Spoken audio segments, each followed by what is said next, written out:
More than 3 million people are on the move in Iran trying to reach safety, and that has created the prospect of a humanitarian crisis.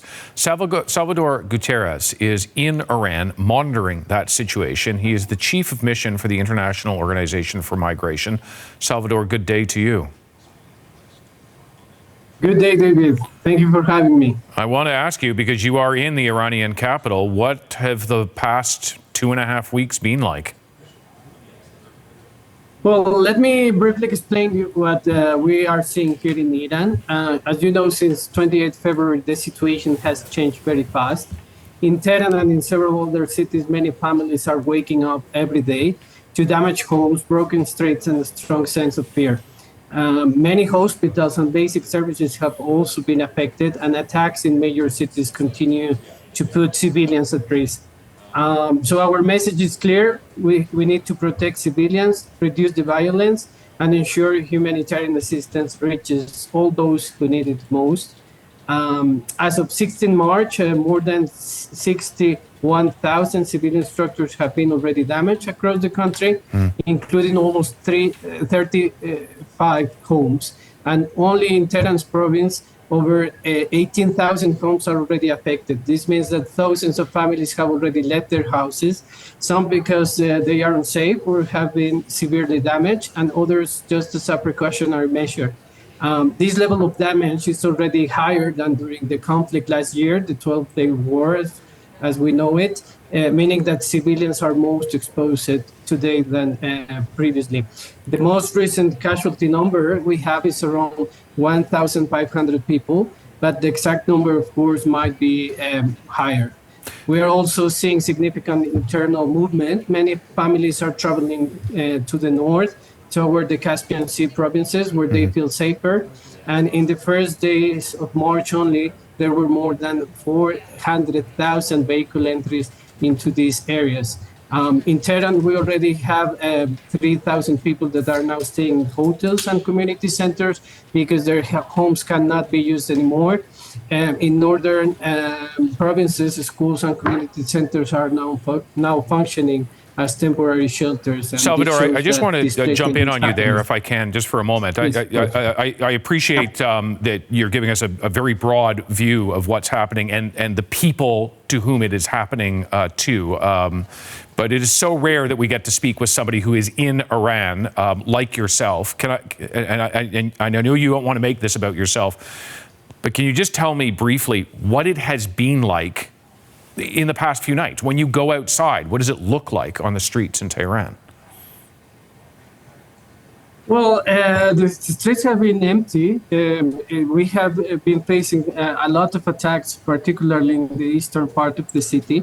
People is losing jobs. People is also very concerned. People is trying to join their families and gather in family houses in areas that are less attacked at the moment. So there's a lot of anxiety. There's a lot of concern of the families, of the future of the country. And well, we are seeing a lot of humanitarian needs in place. When you talk about the humanitarian needs, because there are more than 3 million people who are on the move, and it could be quite likely more than that, where do they, you've described some of the places they're going to, whether it's into more rural areas or into community centers. What does this create in terms of a humanitarian situation? Well, we have like two different groups. There's people, of course, that has already left mostly Tehran and the big cities and moved to other rural areas in other provinces that are considered safer. And then we have people that needs to stay here in Tehran that has, and many of these persons have already been displaced because they have lost their homes. In some other cases, people is sleeping even in the metro stations. So we have a mix of realities, a mix of people affected. This is a big country, as you know, 93 million people. So even if 10% of the population is affected, you can understand the number of people that might be in need of humanitarian assistance. Hospitals have been hit, schools have been hit. So the humanitarian situation is growing and growing for worse every day. When did you move to Tehran? I have been here almost for a year. I'm the chief of mission here in Tehran, and I have been here for all this period, during all this period of the war. And what's it been like? I mean, again, you are rightly focusing on the lives of the millions of people who are most directly impacted by this. But what is it like for you to live through a very intense conflict? Well, it's always difficult.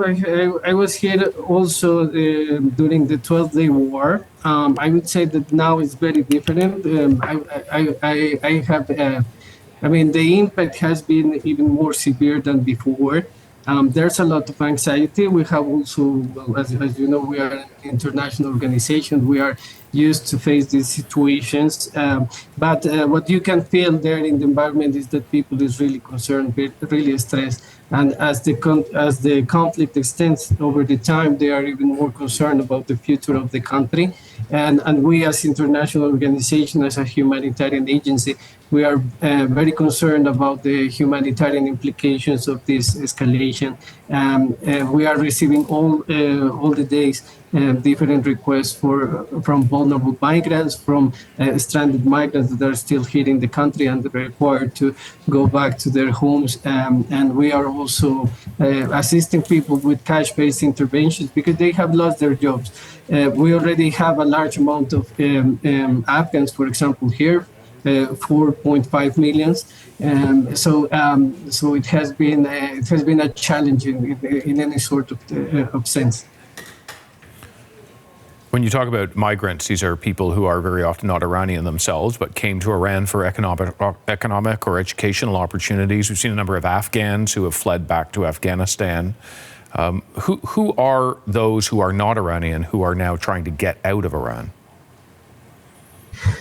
Well, as I already mentioned, we have several millions of Afghans, refugees, that actually came here fleeing from the conflict in Afghanistan some years ago. Actually, Iran was the biggest recipient of Afghan refugees. So we have this group of people. We also had Iraqi refugees, several thousands, of course, as well. And we also have many workers from many different nationalities, mostly Bangladeshis, but also Chinese, Russian, and several other nationalities. And all of them are pretty anxious at this moment, as you can imagine, and trying to return to their countries of origin.